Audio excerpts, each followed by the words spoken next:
5 minutes. Cliff and welcome. Rogers, 3526 Kingston Pike, Knoxville, Tennessee, 37919. By way of background, most of you know I was the administrator of elections for Knox County from May 2011 to May 2020. I would also like to add that I am speaking tonight as a private citizen, not as some sort of representative for the Kingston Pike Sequoia Hills Association, where my wife and I live. My wife is the secretary or treasurer of that, and she did not want me to do anything that she would get pushback on the association. So let's just be clear about that.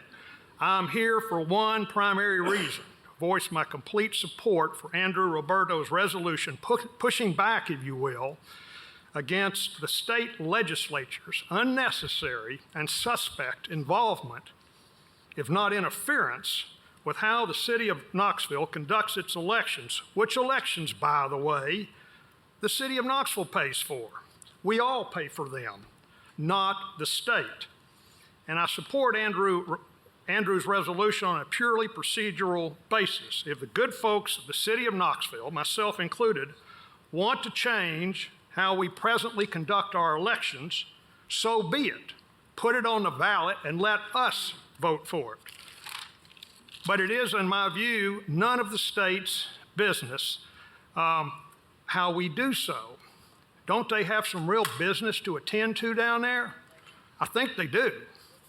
And it is more than ironic to me that the party of small government, I was a member of that party for most of my life. I now consider myself a Democrat. But this party of small government, and we don't like government interference, this is the party that now wants to get involved in our local business, how we conduct our local elections. Can you imagine their reaction if Washington was telling them how to conduct their business in Nashville? The outrage, the indignation from those people. That's how I feel right now. And folks, you also got to stop and ask yourself why they are getting involved in our elections. Pretty simple to me. It's partisan politics.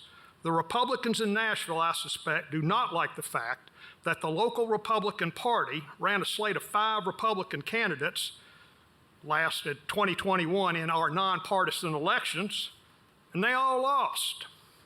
And they lost under our current system. So I guess what you do is you got to change the system. You got to fix it. They got to do something.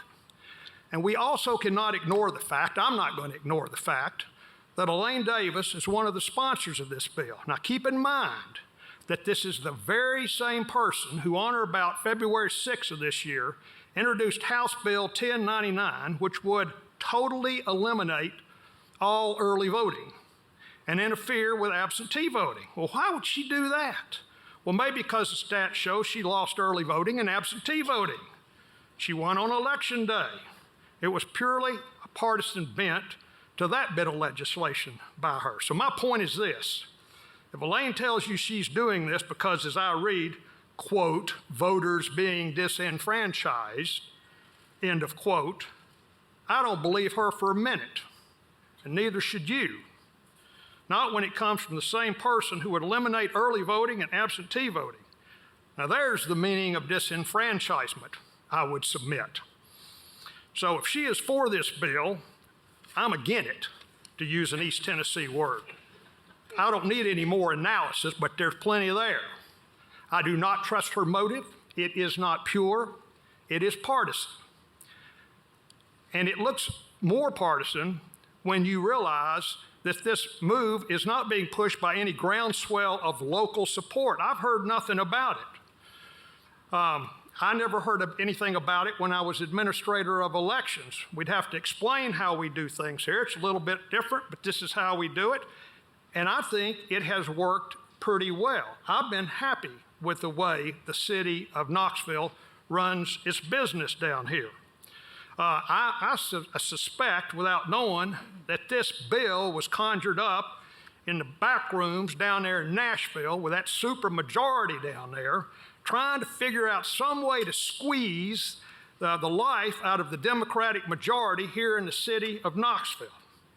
They think they have a better chance of doing it if they can just try to elect somebody in a district, and then they don't have to appeal to all of the voters out there in the city of Knoxville, which we all know has a somewhat of a Democratic majority. Mr. Rogers, your time has expired. Thank you for your That's comment.